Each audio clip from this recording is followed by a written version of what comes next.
ನಮಸ್ಕಾರ. ಕಾಲಯಾನ ಸಾಧ್ಯವೇ?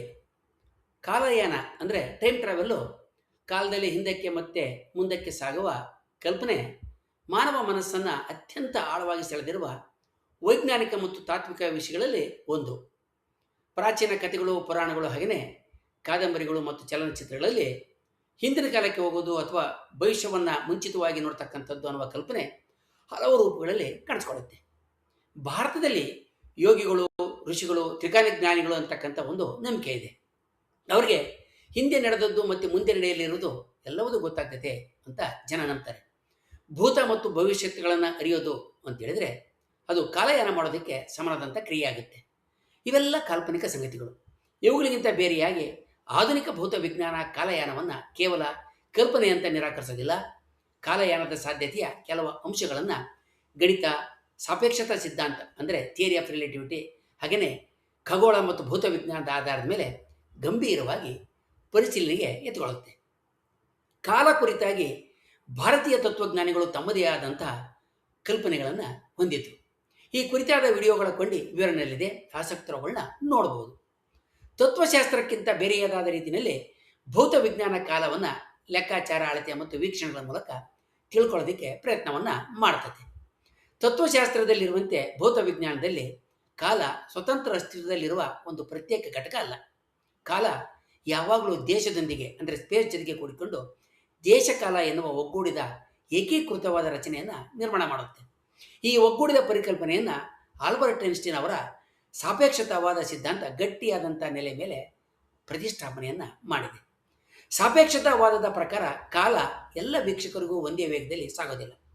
ಚಲನೆಯ ವೇಗ ಮತ್ತು ಗುರುತ್ವ ಬಲದ ಮೇಲೆ ಅವಲಂಬಿಸಿ ಅದು ನಿಧಾನವಾಗ್ಬೋದು ಅಥವಾ ವೇಗವಾಗಿ ಸಾಗಿದಂತೆ ಭಾಸವಾಗ್ಬೋದು. ಭೌತ ವಿಜ್ಞಾನದ ಸಾಪೇಕ್ಷತೆಯವಾದ ಭವಿಷ್ಯದತ್ತ ಕಾಲಯಾನ ಸಾಧ್ಯ ಅಂತ ಒಪ್ಪುತ್ತೆ. ಸಾಪೇಕ್ಷತೆವಾದದ ಪ್ರಕಾರ ಒಂದು ವಸ್ತು ಬೆಳಕಿನ ವೇಗದ ಸಮೀಪಕ್ಕೆ ಚಲಿಸಿದಾಗ ಅದರೊಳಗಿನ ಕಾಲ ಹೊರಗಿನ ವೀಕ್ಷಕರಿಗಿಂತ ನಿಧಾನವಾಗಿ ಸಾಗುತ್ತೆ. ಇದನ್ನು ಕಾಲದ ಹಿಂಜಿಕೆ, ಟೈಮ್ ಡಿಲೇಷನ್, ಕಾಲ ವಿಸ್ತರಣೆ ಅಂತ ಕರೀತಾರೆ.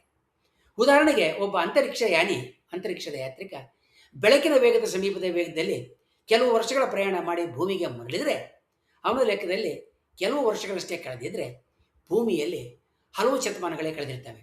ಅಂದರೆ ಅವನು ಭೂಮಿಗೆ ಹಿಂದಿರುಗಿದಾಗ ಭವಿಷ್ಯಕ್ಕೆ ಅಂದರೆ ಭೂಮಿಯ ಭವಿಷ್ಯಕ್ಕೆ ಬಂದಂತೆ ಆಗಿರುತ್ತದೆ. ಈ ಪರಿಣಾಮವನ್ನು ಅಣು ಗಡಿಯಾರಗಳ, ಪರಮಾಣು ಗಡಿಯಾರಗಳ ಮೂಲಕ ನಡೆಸಿದಂಥ ಪ್ರಯೋಗಗಳಲ್ಲಿ ದೃಢಪಡಿಸಿಕೊಳ್ಳಲಾಗುತ್ತೆ. ಕಾಲದ ಮೇಲೆ ಗುರುತ್ವ ಮಹತ್ವದ ಪ್ರಭಾವವನ್ನು ಬೀರ್ತದೆ.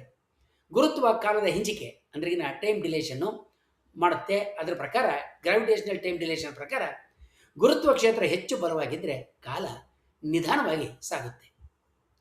ಭಾರೀ ದ್ರವ್ಯರಾಶಿಯ ಸಮೀಪ, ವಿಶೇಷವಾಗಿ ಕಪ್ಪು ಕುಳಿ ಅಂದರೆ ಬ್ಲಾಕ್ ಹೋಲ್ಗಳ ಸಮೀಪ ಈ ಪರಿಣಾಮ ಅತ್ಯಂತ ಗಾಢವಾಗುತ್ತೆ. ಕಪ್ಪು ಕುಳಿ ಅಂದರೆ ಬ್ಲಾಕ್ ಹೋಲ್ ಅಂದರೆ ಬೆಳಕು ಹೊರಗೆ ಬರಲಾರದಷ್ಟು ಬಲವಾದ ಗುರುತ್ವದ ಪ್ರದೇಶ ಇದು. ಇದರ ಸುತ್ತಲಿನ ಪ್ರದೇಶದಲ್ಲಿ ಕಾಲದ ವರ್ತನೆ ವಿಚಿತ್ರವಾಗಿ ಬದಲಾಗುತ್ತೆ. ಹೊರಗಿರುವ ವೀಕ್ಷಕನಿಗೆ ಕಪ್ಪು ರಂಧ್ರದ ಅಂದರೆ ಕಪ್ಪು ಕುಳಿಯ ಸಮೀಪ ಇರತಕ್ಕಂಥ ಗಡಿಯಾರ ನಿಧಾನವಾಗಿ ನಡೆಯುವ ರೀತಿಯಲ್ಲಿ ಪಾಸ್ ಆಗುತ್ತೆ. ಆದರೆ ಅಲ್ಲಿ ಇರುವ ವ್ಯಕ್ತಿಗೆ ತನ್ನ ಕಾಲ ಸಾಮಾನ್ಯ ರೀತಿಯಲ್ಲಿ ನಡೆಯುವಂತೆ ಕಾಣುತ್ತೆ. ಕಪ್ಪು ಕುಳಿಯ ಅಂಚಿನಲ್ಲಿರ್ತಕ್ಕಂಥ ಘಟನೆ ಸೀಮೆ ಅಥವಾ ಇವೆಂಟ್ ಆರೈಜೆಯನ್ನು ದಾಟಿದ ಮೇಲೆ ಬೆಳಕು ಸಹ ಹೊರಬರೋದಕ್ಕೆ ಆಗಲಿಲ್ಲ. ಕಪ್ಪು ಕುಳಿಯ ಸಮೀಪ ಕಾಲ ಹೇಗೆ ತಿರುಚಲ್ಪಡ್ತದೆ ಅನ್ನೋದ್ರ ಕುರಿತಾಗಿ ಇತ್ತೀಚಿನ ಸಂಶೋಧನೆಗಳನ್ನು ವಿವರಿಸ್ತಕ್ಕಂಥ ವಿಡಿಯೋವನ್ನು ವಿವರಣೆಯಲ್ಲಿ ನೀಡಲಾಗಿದೆ. ಆಸಕ್ತರು ಅದನ್ನು ನೋಡಬಹುದು. ಒಬ್ಬ ಅಂತರಿಕ್ಷ ಯಾತ್ರಿಕ ಕಪ್ಪು ಕುಳಿಯ ಸಮೀಪ ಕಳೆದ ಕೆಲವು ಗಂಟೆಗಳು ಭೂಮಿಯ ಲೆಕ್ಕದಲ್ಲಿ ಹಲವು ವರ್ಷಗಳಾಗಿರ್ಬೋದು ಅಂತ ನಾವೀಗಾಗಲೇ ತಿಳಿದ್ದೇವೆ. ಅಂಥ ಯಾತ್ರಿಕ ಭೂಮಿಗೆ ಬರಲಿದಾಗ ಆತ ಭವಿಷ್ಯದ ಕಾಲಕ್ಕೆ ಬಂದಿರ್ತಾನೆ. ಆದ್ದರಿಂದ ಕಪ್ಪು ಕುಳಿಗಳು ಕಾಲದ ಭವಿಷ್ಯಯಾನದ ಸಹಜ ಪ್ರಯೋಗಾಲಯಗಳ ರೀತಿ ಕಾಣಿಸ್ತವೆ. ಆದರೆ ಹಿಂದಿನ ಕಾಲಕ್ಕೆ ಅಂದರೆ ಭೂತಕ್ಕೆ ಹೋಗ್ತಕ್ಕಂಥ ಪ್ರಶ್ನೆ ವಿಜ್ಞಾನವನ್ನು ಇನ್ನಿಷ್ಟು ಸಂಕೀರ್ಣಗೊಳಿಸ್ತದೆ, ವೈಜ್ಞಾನಿಕ ಪರಿಕಲ್ಪನೆಗಳನ್ನು ಇನ್ನಿಷ್ಟು ಸಂಕೀರ್ಣಗೊಳಿಸ್ತದೆ. ಇದಕ್ಕಾಗಿ ಕೆಲವು ಗಣಿತದ ಮಾದರಿಗಳನ್ನು ಮಾಡಲಾಗಿದೆ. ಈ ಗಣಿತದ ಮಾದರಿಗಳು ವರ್ಮ್ ಹೋಲ್ ಅಂತಕ್ಕಂಥ ದೇಶಕಾಲದ ಸುರಂಗಗಳ ಕಲ್ಪನೆಯನ್ನು ಹೊಂದಿರ್ತವೆ. ಅಂದರೆ ಸ್ಪೇಸ್ ಟೈಮ್ ಟನಲಿಂಗ್ ಪರಿಕಲ್ಪನೆಯನ್ನು ಹೊಂದಿರ್ತವೆ. ಎರಡು ದೂರದ ದೇಶಕಾಲ ಬಿಂದುಗಳು ಅಂದರೆ ಸ್ಪೇಸ್ ಟೈಮ್ ಬಿಂದುಗಳನ್ನ ಪಾಯಿಂಟ್ಗಳನ್ನ ಸಂಪರ್ಕ ಮಾಡೋ ಮೂಲಕ ಈ ಸುರಂಗದ ಎರಡು ತುದಿಗಳಲ್ಲಿ ಕಾಲ ವಿಭಿನ್ನವಾಗಿ ಹರಿದ್ರೆ ಸೈದ್ಧಾಂತಿಕವಾಗಿ ಅಂದರೆ ಥಿಯರಿಟಿಕಲಿ ಹಿಂದಿನ ಕಾಲಕ್ಕೆ ಅಂದರೆ ಭೂತಕ್ಕೆ ಹೋಗ್ತಕ್ಕಂಥ ಸಾಧ್ಯತೆ ಇದೆ. ಆದರೆ ಇಂತಹ ಸುರಂಗವನ್ನು ಸ್ಥಿರವಾಗಿಡೋದಕ್ಕೆ ಅಗತ್ಯವಾದಂಥ ಋಣಚೈತನ್ಯದ ಅಸ್ತಿತ್ವ ಇನ್ನೂ ಪ್ರಾಯೋಗಿಕವಾಗಿ ಸಾಬೀತಾಗಿಲ್ಲ. ಭೂತಕಾಲಕ್ಕೆ ಸಾಗುವ ಸಾಧ್ಯತೆ ಕುರಿತಾಗಿ ಸ್ಟೀಫನ್ ಹಾಕಿಂಗ್ ಅನ್ನೋರು ಪ್ರಮುಖವಾದಂಥ ಒಂದು ಎಚ್ಚರಿಕೆಯನ್ನು ಕೂಡ ನೀಡಿದ್ದಾರೆ.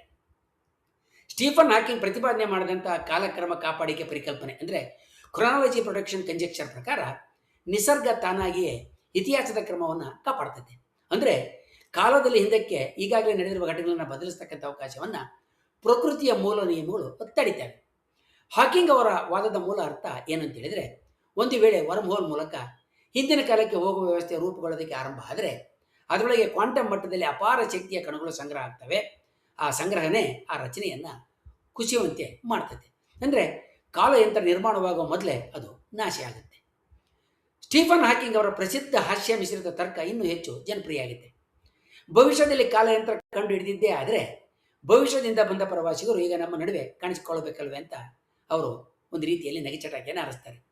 ಇಂದಿನವರೆಗೆ ಅಂತಹ ದೃಢವಾದ ಸಾಕ್ಷ್ಯ ದೊರಕದೇ ಇರುವುದು ಈ ವಾದಕ್ಕೆ ಬಹಳ ಬಲವನ್ನು ನೀಡುತ್ತೆ.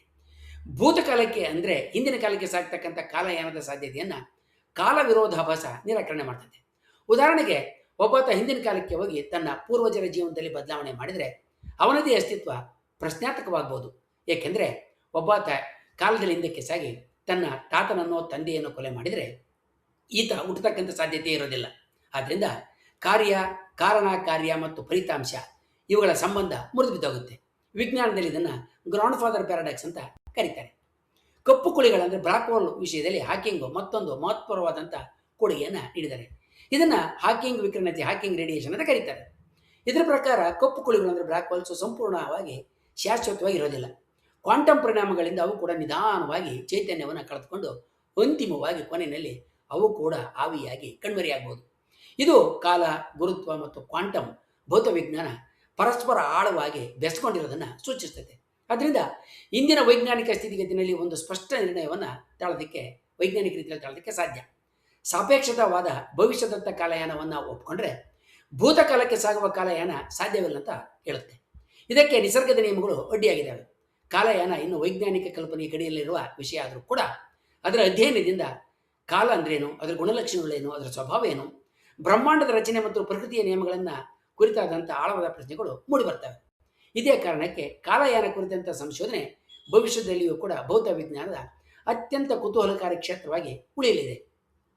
ಕಿಪ್ಪೆಸ್ತಾನ್ ಅವರು ಆಧುನಿಕ ಭೌತ ವಿಜ್ಞಾನದ ಅತಿ ದೊಡ್ಡ ಹೆಸರುಗಳಲ್ಲಿ ಒಬ್ಬರು. ಅವರು ವಿಶೇಷವಾಗಿ ಗುರುತ್ವ ತರಂಗಗಳು ಅಂದರೆ ಗ್ರಾವಿಟೇಷನ್ ವೇವ್ಸು ಮತ್ತು ಕಪ್ಪು ಕುಳಿಗಳು ಅಂದರೆ ಬ್ಲಾಕ್ ಹೋಲ್ಸು ಕುರಿತು ಮಾಡಿದಂಥ ಸಂಶೋಧನೆಗಳಿಗಾಗಿ 2017ರಲ್ಲಿ ಭೌತಶಾಸ್ತ್ರದ ಭೌತ ವಿಜ್ಞಾನದ ನೊಬೆಲ್ ಪ್ರಶಸ್ತಿಯನ್ನು ಪಡೆದಿದ್ದಾರೆ. ಇವರ ದೃಷ್ಟಿಯಲ್ಲಿ ಭೂತಕಾಲಕ್ಕೆ ಹಿಂದಕ್ಕೆ ಸಾಗುವ ಕಾಲಯಾನದ ಸಾಧ್ಯತೆಗಳು ಯಾವುವು ಅನ್ನೋದನ್ನು ನಾವು ಮುಂದಿನ ವಿಡಿಯೋದಲ್ಲಿ ನೋಡೋಣ. ಹಾಗೆಯೇ ವಿಜ್ಞಾನ ಹೇಗೆ ಎಲ್ಲ ಊಹೆ ಮತ್ತು ಪರಿಕಲ್ಪನೆಗಳ ತತ್ವಜ್ಞಾನಕ್ಕಿಂತ ತತ್ವಶಾಸ್ತ್ರಕ್ಕಿಂತ ಬೇರೆಯದು ಮತ್ತು ಅದು ಪ್ರಾಯೋಗಿಕ ಮತ್ತು ವಸ್ತುನಿಷ್ಠ ಅನ್ನೋದನ್ನು ಸ್ಪಷ್ಟಪಡಿಸ್ಕೊಳ್ಳೋಣ. ವಂದನೆಗಳು.